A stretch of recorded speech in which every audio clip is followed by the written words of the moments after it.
என் கண்ணு முன்னாடியே 2-3 பேர் இறந்தாங்க. அந்த பாதிப்பெல்லாம் நம்ம பார்த்துருக்கோம். டோர் அரிசி கூட கிடைக்காது. ரொம்ப எங்களோட வாழ்வாதாரமும் ஒன்றுமே இல்லை. ஜனங்க வெளியே போக முடியாது.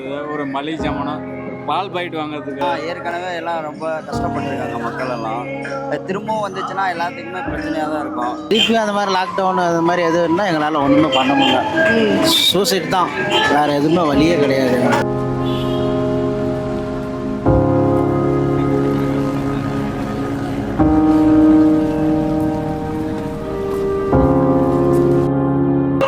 இது சேலம் பிஆர்கே. நான் தான் உங்கள் விஜய் பார்கவி. இன்னைக்கு ஒரு முக்கியமான நியூஸோட வந்திருக்கேன். வாங்க மக்கள் கிட்ட போய் கேட்கலாம். வணக்கங்கண்ணா, உங்க பேரு? என் பேர் சஃபி. ஓகேங்கண்ணா, இப்போ வந்து கொரோனா கேஸ்லாம் வந்து இன்க்ரீஸ் ஆகிட்டே போகுது. 3 வருஷத்துக்கு முன்னாடி கொரோனா நம்ம பாதிச்சோம் நிறைய பேர். அதனால் இப்போ திரும்ப வந்து அந்த மாதிரி கேஸ்லாம் வந்து இன்க்ரீஸ் ஆகிட்டே போகுது. அதை பற்றி என்ன நினைக்கிறீங்க? மக்களுக்கு ரொம்ப பாதிப்பாகும். போன டைம்லாம் வந்து சாப்பாட்டுக்கெல்லாம் ரொம்ப கஷ்டப்பட்டாங்க. ஏகப்பட்ட பேர் சாப்பாட்டுக்கு இல்லாமல் கஷ்டப்பட்டாங்க. அந்த மாதிரியான சூழ்நிலை வந்துடக்கூடாது. நம்ம கொஞ்சம் வந்து கொரோனாவை தவிர்த்துக்கிறதுக்கான வழிகள் என்னவோ இருக்கோ அரசாங்கம் சொல்லக்கூடிய வழிகள் தான். வேறு ஒன்றும் புதுசாலாம் ஒன்றும் இல்லை. மாஸ்க் போடுறதா இருந்தாலும் சரி, கூட ஒன்று கூடுறதா இருந்தாலும் சரி, மக்கள் ஒன்று சேர்ந்து இது பண்ணுற கூட்டங்கள் கூடுறதா இருந்தாலும் சரி, அதில் வந்து கொஞ்சம் தவிர்த்துக்கிறது நல்லதாக இருக்குது. நான் இந்த முகமதுரால ஏரியாவில் தான் இருக்கேன். என் கண்ணு முன்னாடியே 2-3 பேர் இறந்தாங்க. அந்த பாதிப்பெல்லாம் நம்ம பார்த்துருக்கோம். ரொம்ப வேதனைப்பட்டிருக்கோம். நம்ம கூட வாழ்ந்துட்டு இருந்தவர் ஒரு கொரோனா பேஷண்ட் ஆகி அவருடைய மரணத்தை தழுவக்குள்ள நம்ம ரொம்ப வேதனையாக இருக்குது. ஹாய்ண்ணா, உங்கள் பேருங்கண்ணா? சுந்தர்.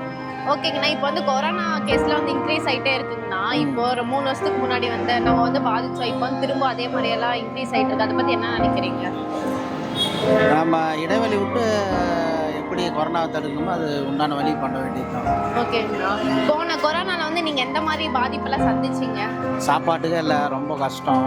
ஓகே. டோர் அரிசி கூட கிடைக்காது. ரொம்ப எங்களோட வாழ்வாதாரமும் ஒன்றுமே இல்லை. வாழ்வாதாரம் ரொம்ப இதெல்லாம் இதாகி ரொம்ப கஷ்டப்பட்டோம். சாப்பாட்டுக்கு வழி இல்லாத. திருப்பியும் அந்த மாதிரி லாக்டவுன் அது மாதிரி எதுவும்னா எங்களால் ஒன்றுமே பண்ண முடியல.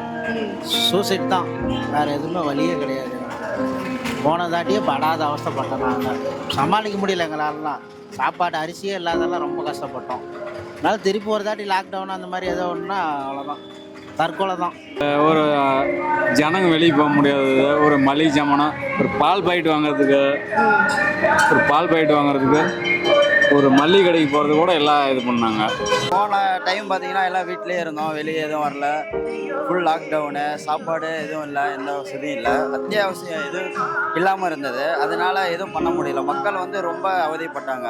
ஏன்னா எந்த கடையும் போட முடியாமல், ரைஸ் எதுவுமே எல்லாமே இல்லாமல் ரொம்ப கஷ்டமாக இருந்தது.